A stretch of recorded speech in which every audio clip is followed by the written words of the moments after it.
سلامك يا قني سلامك سلامك يا قني سلامك هركفوا نيانيتين سلامك دبين تميما دبين مجيو مقالا هرككو كبي ميلكو كبي نراسا سلامك يا قني سلامك harka fuudhee haadhete tala makaa jechuudhaan egaa waggoota hedduun dura sagalee miidhagaa kiiloleedhaan akkan amma babal'eessee weellite kanatti oduu hin taane miidhagsee bara baraan akka yaadatamu akka turu gochuun kan weellite weellisaa beekamaa aartiist Xilahuun Gassasaatii egaa harka fuune jechuufin egaa kanan dhufee kabajamtoota hordoftoota koo ashama akkam jirtan xiyyeeffannoon koo har'aa waa lama irratti dhimma filannoo waliigalaa marsaa torbaffaa haala milkaa'aa ta'een adeemsifamee fi hanga tokko immoo seenaa hayyuu siyaasaa beekamaa Jaal Leencoo Lataa irratti hanga tokko kan BBC Afaan Oromoo irratti Aslii Galgaloo hojjette keessaa gabaabduu kan inni isin dhiyeessu jira. Hanga xumuratti akka waliin turtanii hordoftaniif kabajaan isin affeereen jira. Turtii gaarii.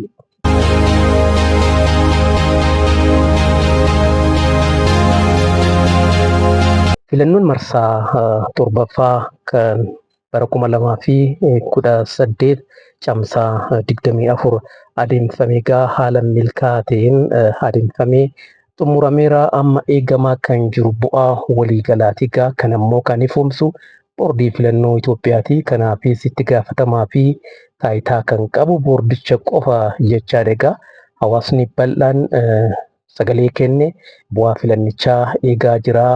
Paartii isa kamtu caalmaa sagalee argatee biyya bulchuuf carraa argata.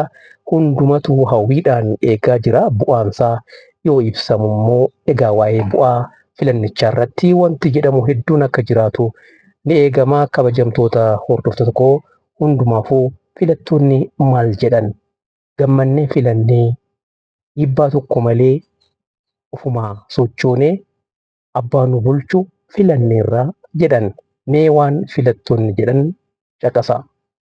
Haalli ture baay'ee bareedaadha kan namatti toludha. Filannoo ani yeroo marsa sadaffaa filadheera.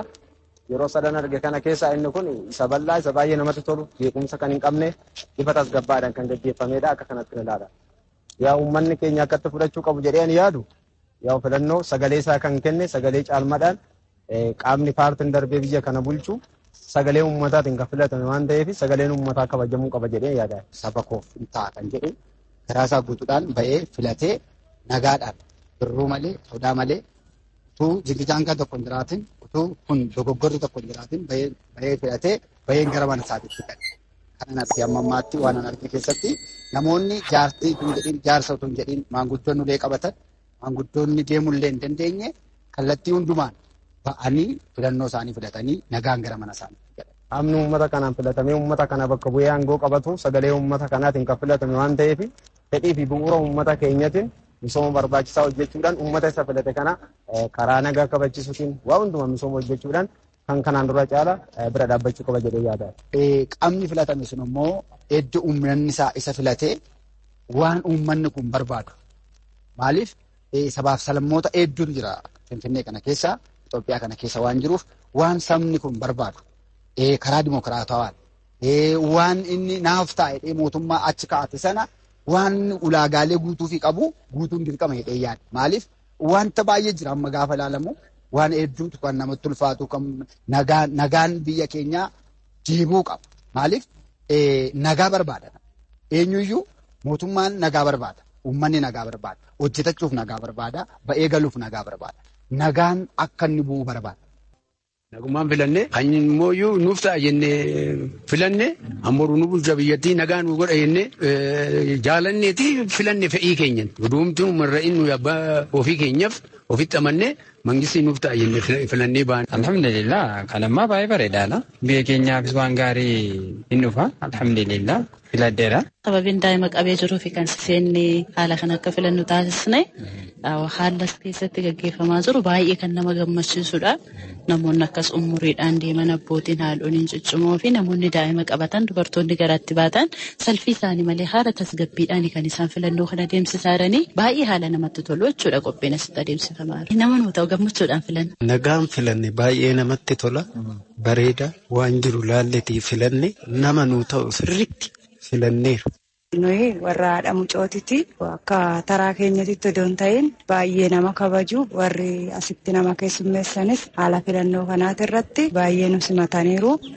Sila mucaa baannee jirruuf kottaa jedhanii nu simatanii haala gaariidhaan nama nuuf ta'u irratti ofii keenya barbaachisummaa keenyan filannee kaanerraa jechuudha. Dursana kennaniiti ammoo reefu manaa bahee dhufa. Manaa ta'u filadhee. Daa'ima kodhee isaa 10tti ka'ee dhufee filadhee galaa jira. Filannoon baranaa dasseedha.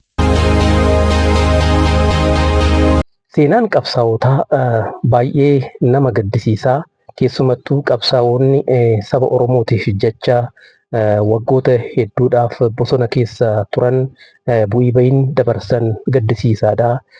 Inni darbe immoo yoo yaadatamu baay'ee suukanneessaadha jechaadha wanni jiru. Egaa kanaan dura taa'aa adda bilisummaa Oromoo ABO ta'uudhaan waggoota hedduuf kan tajaajilaa turan Yohaannis Lataa maqaa qabsootiin ammoo Leencoo Lataa jireenyi isaan dabarsan amma yoo dhaga'amu maatiin isaanii, haati warraa isaanii, ijoolleen isaanii yoo dubbatan waan baay'ee nama gaddisiisuu fi miira namaa tuqudha. Egaa Leencoo Lataa haadha warraa isaanii Quwee Kumsaa Maartaa Kumsaa wajjiniin jechuudha. Akkasumas ijoolleen isaanii BBC Afaan Oromoo irratti yaada isaanii kennaniiru. Kanas miidhagsuudhaan kan hojjette hordoftootaaf dhiyeessite gaazexeessituu Aslii Galgalooti. Waan Aslii Galgaloo hojjette keessaa hanguma tokko Leencoo Lataa fi Quween waan jedhan isinii dhiyeessaa gabaabsee jechuudha. Isa hafee BBC irraa argachuu dandeessu mee hordofaa.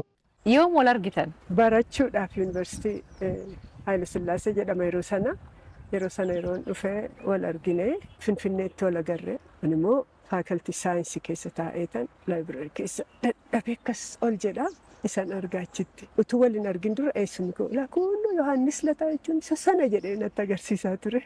Isa dhaqee ati Yohaannis Lataatii jedhee laayibireerii keessatti dhaqee isa balbaree. Ani immoo intala qees kumsaati nu lachuu ijoollee qeesiitii qaba. Dhuftee na haasofsiifte. Yeroo laalu bareedduudha. Achumaan garaan tuqamee maal goona ga'a. Ijoollee olla takka ijoollee qeesii ta'urraa akkamiin gara jaalalaa dhuftan?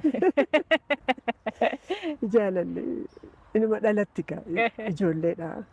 Inni biyya alaatti baratee dhufee barumsa sana immoo Dambidollootti maqaa isaa kan hin dhaga'u piraayizii Haayile Sillaasee first mo'atee badhaasa argate maal jedhame haasa'ama innis sammuu keessa jirti. Utuun akka isaa ta'e kan jettu tokko jira miti nama akka sanaa ture qabsooma sana keessatti wal arganne wal jaalanne.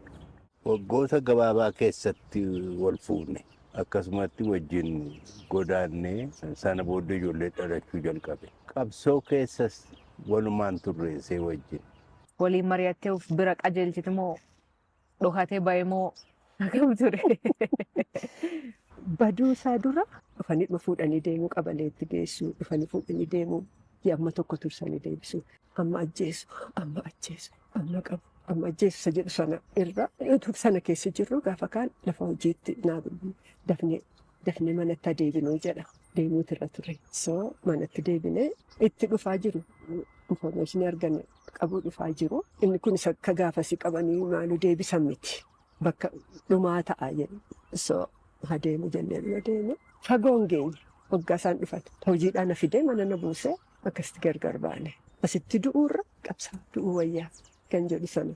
Sun akkam si dhageessisa akka abbaatti? Baay'ee hanga har'aattuu natti dhaga'ama sun. Garuu waan gaabbuu hin qabu. Dirqama akkasii bahuun dirqama seenaati. Qabsoon kun akka malee kophuma qaba. Abbaa mana malee haftee kophummaan sun adoo jiru Jireenyi akkam ture? Akkamiin jiraachisaa turte ijoollee kee? Yeroo sana bara dargeetti goolii diimaa waan jedhamu tokko ture. Qe'ee shibbir jedhuuni ajjeesaniitu karaa irratti gatu. Manaa bahe hamman hojii dhaqutti reeffa argaa jechuudha. Amma naa bahe kan jedhu san abdiidha malee hin beekun. Harkaa bahe moo harkaan baanee sana hin beeku. Manaa bahuusaa karaatti qabanii ajjeesaniiru gahe moo hin geenye. Achitti qabanii reeffa isaa achitti gataniiru kan jedhu reeffa laalaa deemu yeroo hundumaa reeffinni kun kan saatii laata reeffinni kun kan saatii baay'eedha karaa. Yeroo dheeraadhaaf ji'oota amma tokkoof itti fufee reeffuman barbaadaan reeffuman barbaada. Hin jiru hin argine nama baay'ee ta'a kan jedhu. Lubbuun jiraachuu isaa ka barattee hagam turte? Hamma gooliin dhalattee ji'a ja'a akkasiin taati natti fakkaata. Oduun karaa Jibuutii kana bakka akkasii gahe Jibuutii gahe kan jedhu sana dhageenye footoo kakkaanee maalmaa kakkaanee erginee fi. Oduu maatii xiyyaa indirectly argachaa tuman ture. Haala isaan keessa jiran ijoolleen akka barachaa jirtu jaartiin xiyyaas akka hidhamtee turte. Sana informationii gahaa qabna. Yeroo isiin hidhamte jaartiin tee hidhamuu gaaf dhageettu ijoolleen kee akka isaan xixiqqoo beektaa hagam si yaaddes hidhamuun isii? Hidhamuun isee maa hin ajjeefamti jennee murteessine. Kanaaf ajjeefamuun hin mala jennee waan amanneef sanaaf qopheessineetuma jiraannee jechuudha. Ijoolletti irra adda bahuun dhiibbaa sammuu isirra kaa'u baay'ee qaba ka'a. Anatu jiraaf hin jedhe anis hin jiru maal seenti ijoolleen kun nuti biyya lafaa kanatti fide maaltu see guddisa kan jedhu sun baay'ee rakkina guddaa ture. Maal halkani guyyaa boo'icha ka'a. Boossaa maal jettaa waan fiddu utuma qabsaa'ummaan sun si keessaa danfuuyyuu utuma onneen bilisummaa barbaadu sun si keessaa utuma beektu saakrifaayisiin ani kaffalu baay'eedha. Aarsaan ani godhu baay'eedhatu jettuuyyuu sanuma keessa darbee sitti copha lafee keetti copha miidhaansa dhuka lafeetti gadi si copha sitti dhagahamu. Hoggaa namni dhuguma godhe sirraa badee waaqnis na irraanfatee namnis na irraanfatee. Anis nama irraanfadhee jettee yeroon dheerataa deemu jechuudha. Innis baay'ee simiidha. Deebitee yoom wal argite ijoollee keetiin erga adda baatanii hagam turtanii wal argitan? Waggaa 13, 14 mucayyoon isheen an eegan bahee dhalatte waggaa 13 numa taati jedhee yaada. Naayiroobii dhaqan. Naayiroobiitti dhaqee tan argee. Ijoollee sadanuu. Gaaf deebitee waggaa 13 booda Naayiroobiitti argitu maaltu si dhaga'ame? Qabsoon gatii guddaa akka nama baase. Anillee jiraadheen yoo na gahee namoota manaa bahanii manatti hin deebi'in hafantu jiran. Qabsoo irratti wareegaman. Diinni ajjeese. Warra kana hundaa biratti yeroo ndaalu haalli kiyya irra wayyaadha lubbuudhaan nan jira. Kabajamtoota hordoftoota koo egaa akkuma jalqaba irratti isinitti himee har'a dhimmoota lama irratti xiyyeeffadhee kan jalqabaa dhimma filannoo waliigalaa marsaa torbaffaa caamsaa 24 bara 2018 adeemsifamee bu'aansaa waliigalaa eegamaa jiruuti. Itti aansee immoo hanga tokko seenaa gabaabaa Leencoo Lataa fi maatii isaanii hanga tokko isinii dhiyeessee BBC Afaan Oromoo irraa kanan argadhe jechuudha. Guutummaatti waan hordoftaniif hanga ammaatti waan waliin turtaniif hedduun isin galatoomfadha. Egaa chaanaaliin kun guddachaa akka deemuuf akka babal'atuuf hirmaannaan keessan murteessaadha waan ta'eef hirmaadhaa. Sabskiraayib godhaa. Kanneen sabskiraayib gootanii hordofaa jirtan hedduun isin jaalladha. Hedduun isin galatoomfadha ulfaadhaa. Egaa namoonni biroos haaluma wal fakkaatuun chaanaalii kanatti michooma sabskiraayib godhaa, laayik godhaa, hordofaa yaadas kennaa. Wanti sirraa'uu qabu immoo jiraatee barreessaa. Haala kanaan waliin itti fufna. Turtii gaarii fayyaa ta'a.